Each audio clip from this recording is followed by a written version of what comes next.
Lamlhung Joulou Lungset kiti real life incident story ta khat hi anangai kinu hite athusima amin ho hi hungki khelde hitan ata ta awang kinjau sa loading hitai amin ho si hi athusim wang hi ata athil so hi khukhat na hin numei khat ki kim kiti anomin amanu hin khothusim chamcha ehin seidu a hi e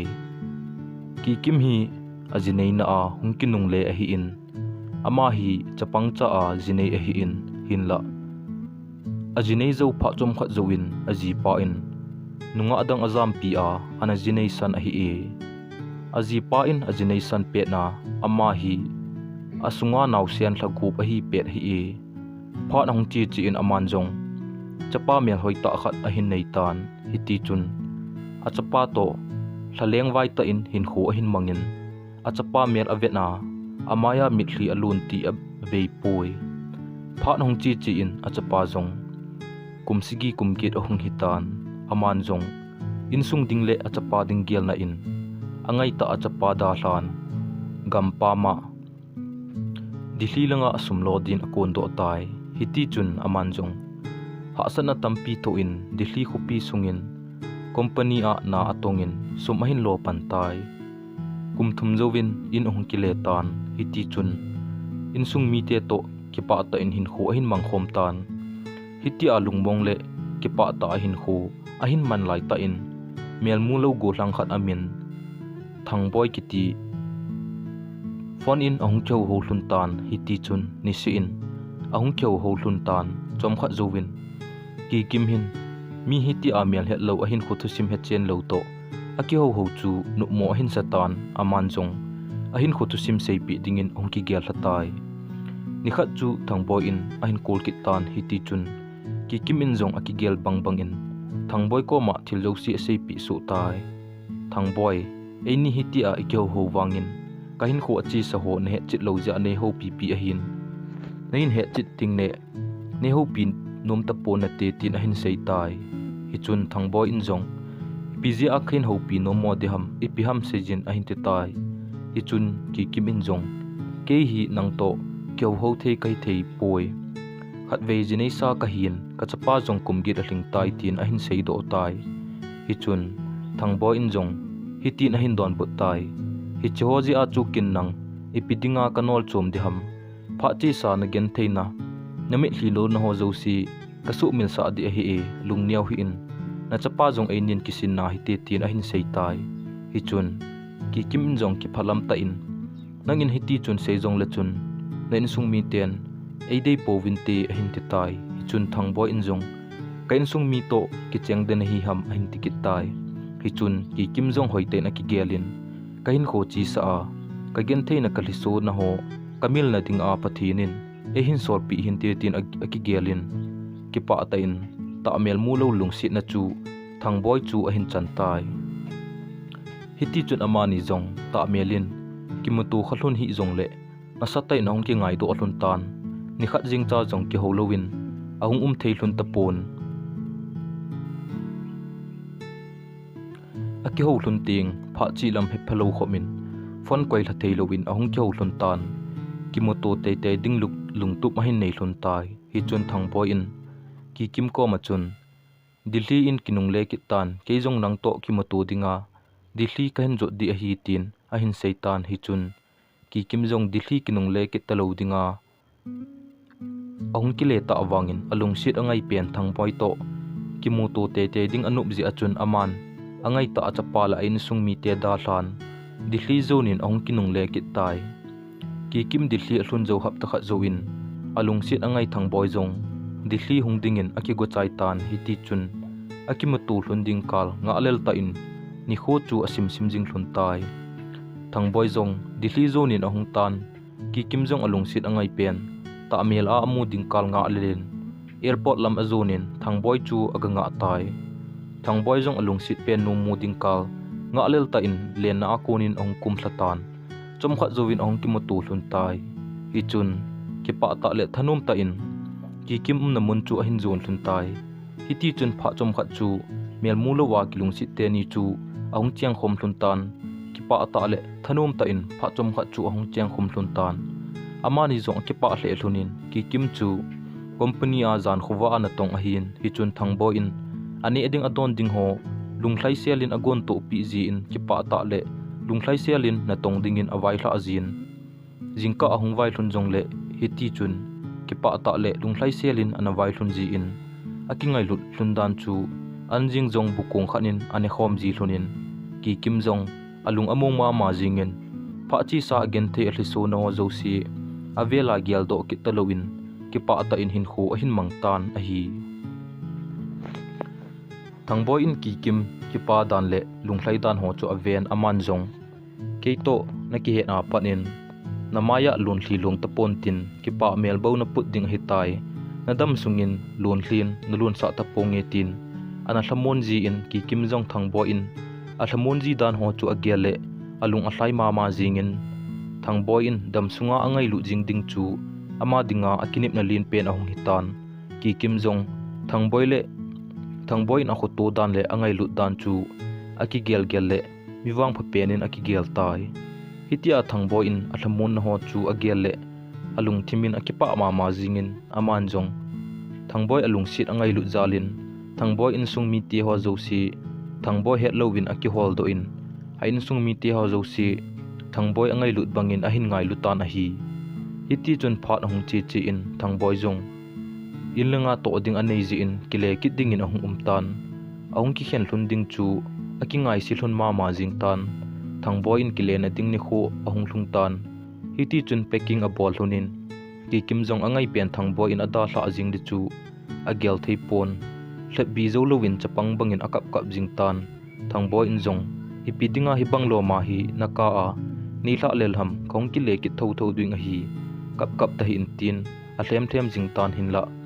ki kim wang hlet bi zo lowin achuti ka jing tan phat age sang ding phanin ana in ong ki thlem bi in airport lam chu azon hlun tai hiti chun thangboy jong hui kungin aleng mang tan ki kim jong lunghel ta in aum na mun zon in ong ki le in mun ga hlun le angai ta thangboy to ki pa ta alen khom hlun mun ho chu vengam lowin ni kho tam ta chu lunghel ka nan hin kho hin mang tai hi chun thangboy to pha si in chimti nei lowin fonin aki ho hlunin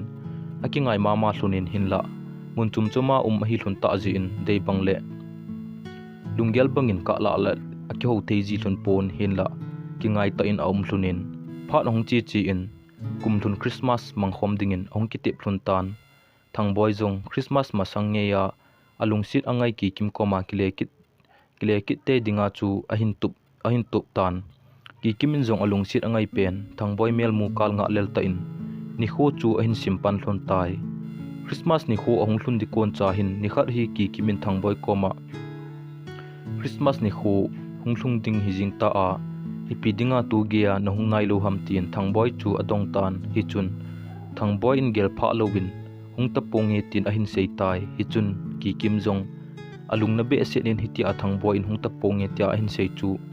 aking lamin amaya mitli hung lon do lam chu a hepui hi chun seiding hewa lowin chom khat pau do thei talowin a umin hi chun ipiji a hiti a chu na hin sei ham kong te ding Christmas iman khom hlun te di hi tia na sei jing hilo ham na hung ding ka hi pang ki nga le la hiti chun thu na sei ati le thangboy in ka in ko te to Christmas kaman khom lo na jong aswat tan tu kum hin mang khom in kating kum kit Christmas kon le kum si le iman khom hlun de hi tai lung neu hi in tin ahin hlamon tan hi chun ki kimin jong chuti ana in sung mi to Christmas naman khom nom a hi le aphai nopta in hin mang uvin New Year be mang khom hi ti tin thangboy in jong hi nge tin hiti chu New Year mang khom din ong kinop to ki hlun tai Christmas ong ki chai tan New Year a ki mu tu dinga kinop to na hin nei hlun ji chun ki kim jong lungmong selin New Year chu agal dot tai hiti chun phat hong chi chin New Year hong hlun di pha nin thangboy hong kile ki ting thu a sei po lo pha nin ki kim in jong emergency flight ticket chu thangboy din hin ka pi tan hin la gel pha lo in thangboy in jong gangchelin ticket chu a cancel sa tan hi chun ki kim jong lungna ta in koima he pi lovin hin khu hin mang tai New Year ahong hlun tan thangboi zong ki kim he sa lovin khuchumin New Year mangdin apo to tan ki kimin kol abor zong le akol apik nom tapon hi chun ki kim zong alung thim anom mo ta in aum tan hitia alung sit pen angai pen thangboi in adal bor ki he do pha nin aman jong kain kho a ko na po to no mong mong ham tin alung la na dingin message in khen na thu athot tai hi chi khen na thu thangboi in amu a ko na chun wacha abo a ki hla do pangin a ki gel tan hin la ki kim wang thangboi to ki khen hlun ding chu a gel thei mong mong tapon hi chun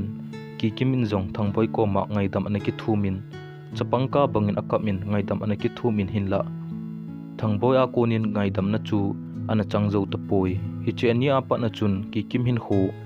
gen thei ong ki pantan ni si in maya mithlin hulti nei lovin sun le janin mitli to ki khen lovin gen thei hin khu chu a hin mang pantan aman jong thangboi in lung a hin hei do ki te na ding in na sata in pan analan alung ana holin hin la agel bang le kinep na bangin emacha angum do thei tapon ni khan hi thangboi to a ki ho hlunin hi chun thangboi in nangnu hi kum khat dong ma pe ya no theam ka hin vet din hi 18 thangboi in a hin seitan hi chun ki kim in jong eine ve in tin a ki ho chai hlon tai hi chinia pa na chun ki kim jong alung sit pen thangboi dingin kita ata in hin khu hin mangin alung sit angai a wangin koima don lovin thangboi in ati pi kum khat hung hlun dikal nga lel ta in hin khu mi hlipumin a hin mangtan hi chun phat hong chi chin kum khat a hlin na ding hlathum pip akiwa tai alung sit pen a it pen thangboi midang to akingai e ti thu a hin jatan hi chun ki kimin apuna walin a hlem bi ding beijin sun le janin maya mitli hullovin hin kho chu a hin mangjom pe tai ki kim jong alung sit pen thangboi hin kho ahong kile kit dinga kinem ta anga jinglai a thangboi in kingai pidang a hin nei chu agel le thu ha sa sawalin aman jong a hin kho la jing dingin ong ki gel hatan hitia a hin kho la dinga ki gel lai ta in a ki got lai ta in aloi tenin aga tu khalhunin le bi zo lovin ki kim chu a hin hlem bi hlun tan hi chun alung na na ala sit na zo si chu ki kimin jong thangboi nu komin a sei so tai thangboi la alung sit angai to no ma hin kho mangta ki kim wang thangboi ngai na a sun le jan lowa mi hli to ki hen ta lo tun ei nung sung jong le par khat le hong ki le ki te in te tia ki nem ta a mi hli puma alung sit thangboi nga nan hin khu gen thei te na hin mangtai ki kim tha sit chu thangboi in sung mi ten phamo asa hle jingun thangboi thi mo a hin chan tawin hi chun thangboi in jong in sung mi te ko ma hi tin thu an sei tai ki kim chu jinei sa chanei sa a hi lam kan he pui dilhi ka hlun jowin bo ka he en hin la jinei sa chanei sa hi jong le kho kana sapun na chapa na hlen diham ke nei hlen diham ti a ka do le ki kimin a chapa ki hlen zo a hi tai tin zole nal in in sung mi te ko ma an kilep do in gel pha lo hilin zum le mai mo zo si ki kim chungin a hin sep la so tai ki kim la thangboi ngai pul do nan ni si in mi hlipumin gen thei ta in hin khu a hin mangin ata sa jong ve thei lo khomin pul do ka nan sun le janin gen thei ta in hin khu a hin mang tai kum hong hlun di pha nin ki kim in jong hitia ka chang se apul do wa gen thei a hin khu kaman man sangin in langin kinung le ta nge tin in lang kinung le din a ki gel hatai phat hong chi chin ki kim jong in chi na ding ni khu ong hlung tan mi hlipumin in zonin hui kungin aleng do tai in a hlun zowin jong lungmon na umde lovin agwa a mi hli ki thi in sung mi te he lovin gen thei ta in hin khu a hin mangtan hi chun alung sit pen ait pen thangboi to dam sunga ki hen ding chu gel thei ta pon thangboi in akingai pi nu chu social media mangchan a hin hol do tan hi ti chun numei nu chu aki het pin aki ho pi tan aman kanumei chan pi a hin ka thu na ding e het pi nan te tin kinep na nei ta in ni khat hi numei nu ko ma kalung sit pen ka it pen a hin aki hen thei ding kai hlun ta poi tin thangboi to a hin khutu sim a pat a chai na ke a sei pi in nei nung pi in tin kineu sa ta in zum le za hello bangin thangboi alung sit na zalin aki thum jing tan hin la numei nu in kam cheng khat in jong adon but ta pui hi chun ki kim jong alung sit angai lut ai pen thangboi pul do nan hin kho gen thei ta in amang jing tan pha le ni kho achi chin thangboi kijinein ding thu a hin jatan hi chinya pa chun anne ji tuidon ji hetalowin angol ta bangin ahung umtan ain sungmi te koma atho na alung thim na ho alunggel ho seiding la ha sa asan koi ma he pi lowin lung thim na atho jing chu ain tho zom pe tan a hi chun phat hong chi dung zu in thangboi jong ameris ni kho ahung hlung tan thangboi dinga alung sit pen to alung tup amol soni ahung hlun to kilhonin ki pa ta ni kho chu ahung hitan hinla ki kimding in wang ahin kho a sumil theilo ni kho ahung hlung tai thangboi jong alung sit pen to lung tup mol so in ki pa ta in hin kho ahing man tan ki kimwang thangboi meris zo in jong ni kho tampi thangboi pul do na in mi hlipumin hlasita in hin kho ahin mangjing tan hin la pha chom kha zowin ki kim jong ita bangin i hle henlang lungsi hle jong le thangboi mil te ding lungtup nei pumin tawna to ki thu in lungmong ta in hin kho ahin mang tai hi chun all in ahin sumel thei tan pathin taun na hat zalin ngai hle henlang i hle jong le achi sa chu achi sa hi phanin aman jong hin khotha ahin mang tai hi chinya ko na chun thangboi angai na jong amang tan hi chinya ko na chun aman jong hin khotha be chu ahin nei tai thusim aki chai tai thusim hi ingai no mule ser di hai milkit po hi te